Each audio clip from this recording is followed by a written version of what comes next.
बहुत समय पहले की बात है। एक गांव में एक मोची रहता था। गांव के बाकी सभी किसान और पंडित थे। मोची जूते सिलाई करके अपने परिवार का पालन पोषण करता था, मगर गांव वाले उसके साथ बड़ा ही बुरा व्यवहार करते थे। कोई भी उसके घर नहीं जाता, ना ही कोई उसे शादी या कोई त्योहार में शामिल करता। सभी उसे छोटी जाति का मानते थे, सभी उससे दूर रहते थे।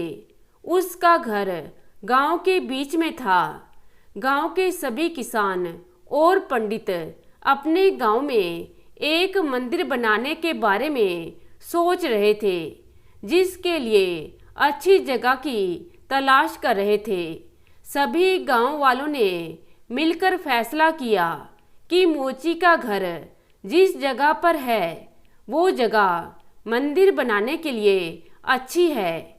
मोची को बुलाया गया और उसे कहा, तुम घर छोड़ दो, वहाँ मंदिर बनेगा। मोची की आंखों में पानी आ गया और बोला, मैं अपने परिवार के साथ कहाँ जाऊँगा।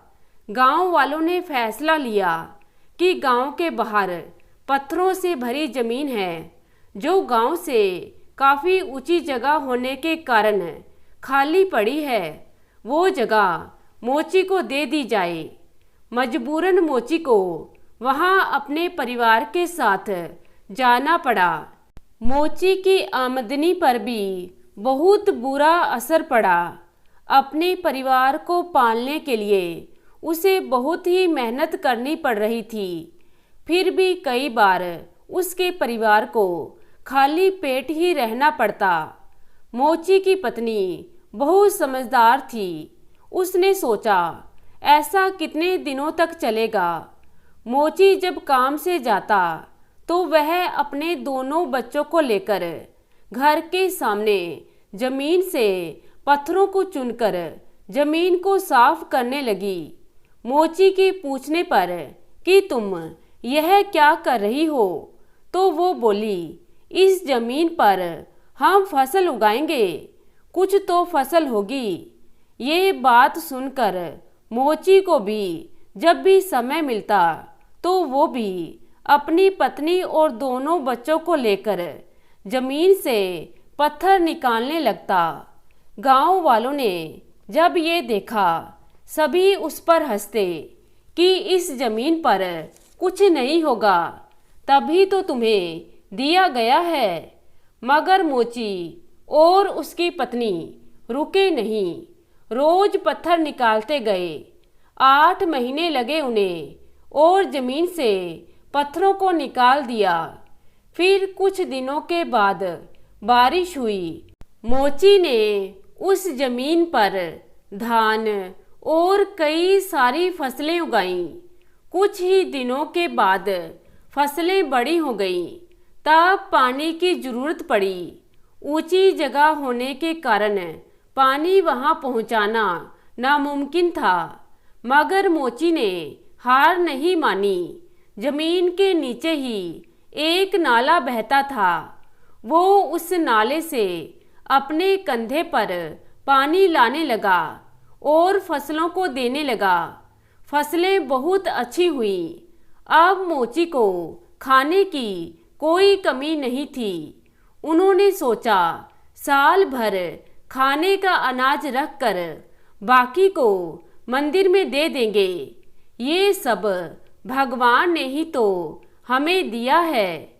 मोची जब अनाज को लेकर मंदिर में गया तो मंदिर के पुजारी ने मना कर दिया कि मोची के घर का अनाज मंदिर में नहीं लिया जाएगा। मोची बोला, मैं भी तो इसी भगवान की पूजा करता हूँ। इस बात पर विवाद हुआ। लोग जमा होने लगे।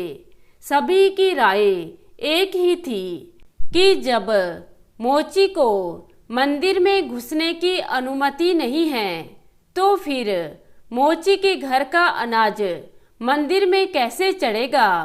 आखिर मोची को सारा अनाज वापस लेकर जाना पड़ा।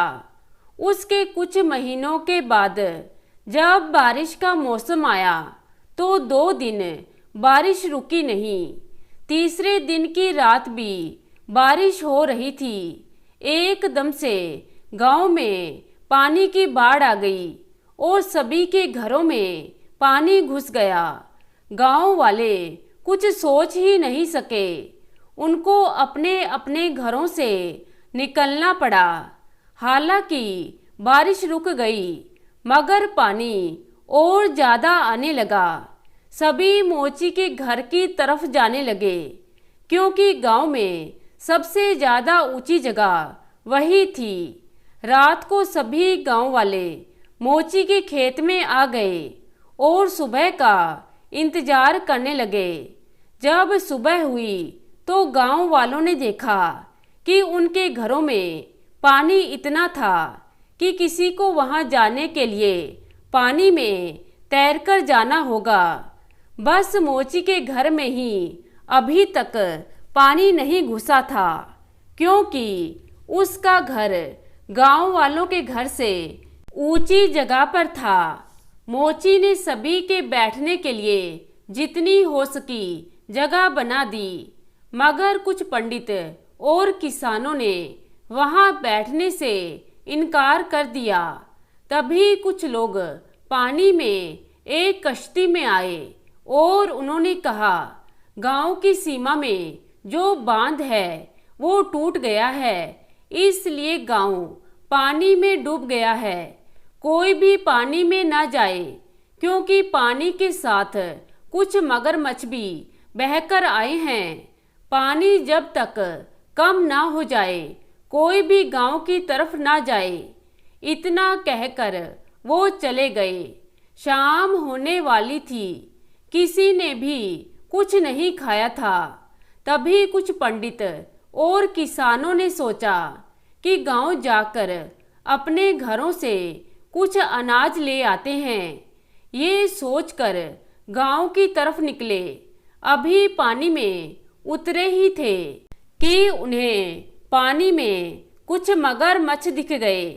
मगरमच्छ को देखकर वो सभी सूखी जमीन की तरफ भागे। अब रात हो गई थी। सभी को भूख लगी थी और बच्चे भी भूख के कारण रो रहे थे। ये देख मोची और उसकी पत्नी ने दाल चावल बनाया और बच्चों को देने गई मगर सभी ने छोटी जाति के घर का हम नहीं खाते बोलकर वापस कर दिया। जैसे तैसे वो रात भी गुजर गई। अब 2 दिन हो चुके थे। किसी ने कुछ नहीं खाया था। बच्चों की हालत काफ़ी बिगड़ गई मगर किसी की हिम्मत नहीं हो रही थी कि गांव से कुछ खाने का सामान ले आए। तभी एक किसान की बीवी मोची के पास गई और बोली, कल जो हमारे लिए खाना बनाया था उसमें से कुछ खाना मुझे दे दो। मेरा बेटा 2 दिन से भूखा है। मोची ने खुशी खुशी खाना किसान की पत्नी को दे दिया। ये देख गांव के पंडितों ने कहा, अगर ये खाना तेरा बेटा खा लेगा तो उसे सारी जिंदगी मोची बनकर ही रहना पड़ेगा और कोई भी उसके पास नहीं जाएगा। मेरा बेटा मर जाने से अच्छा है कि वो मोची बनकर जिंदा रहे। आज मैं और मेरा बेटा मोची ही सही क्योंकि मैं भी मोची के घर का खाना खाने जा रही हूँ। ये बोलकर अपने बेटे को खाना खिलाने लगी और उसने भी खाना खा लिया। सभी इंतजार कर रहे थे कि सरकार की तरफ से कोई मदद आएगी मगर कोई भी मदद नहीं आई। तीसरे दिन की शाम होने वाली थी। मोची आकर पूछता, खाना कौन कौन खाएगा। गांव के कुछ व्यक्ति खाना खाने के लिए तैयार हो गए।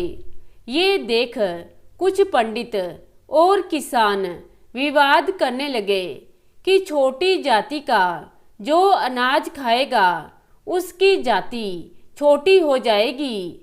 सभी खाने वालों का एक ही कहना था, मर जाने से अच्छा है छोटी जाति में चले जाना। धीरे धीरे सभी खाना खाने के लिए तैयार हो गए। एक पंडित को छोड़ के जो गांव के मंदिर का पुजारी था। सभी गांव वालों ने मिलकर खाना बनाया और खाया। अगली सुबह जब खाना बनाने की तैयारी सभी कर रहे थे, मोची गांव के पुजारी के पास गया और बोला, आप भी खाना खा लें। पंडित की हालत भूख के कारण बहुत खराब हो गई थी। वो बोला, मैं खाना कैसे खा सकता हूँ? तुम्हारा अनाज मैंने मंदिर में नहीं देने दिया। मोची बोला, पंडित जी, अगर उस दिन आपने वो अनाज मंदिर में ले लिया होता तो आज गांव वालों को भूखा ही रहना पड़ता। भगवान जो करते हैं अच्छे के लिए ही करते हैं। आज मेरे पास इतना अनाज है कि पूरे गांव को 1 महीने तक खाना खिला सकता हूँ। सब आपके कारण हुआ है। अगर आपने मेरे घर की जगह पे मंदिर नहीं बनाया होता तो शायद मैं गांव वालों के लिए आज कुछ नहीं कर सकता था। भगवान भी शायद यही चाहते थे। पुजारी ने सारी बातें खूब ध्यान से सुनी और खाना खाने के लिए तैयार हो गया। मोची ने 20 दिन तक सभी गांव वालों को खाना खिलाया। पानी गांव से जाने के बाद गांव वाले अपने अपने घर में गए और मोची का शुक्रिया अदा किया। उसके बाद मोची को भी मंदिर में जाने की अनुमति थी और गांव वाले अब उसे भी अपनी खुशियों में शामिल करने लगे। तो दोस्तों, कैसी लगी आज की कहानी? उम्मीद करती हूँ कहानी को पसंद करेंगे। धन्यवाद।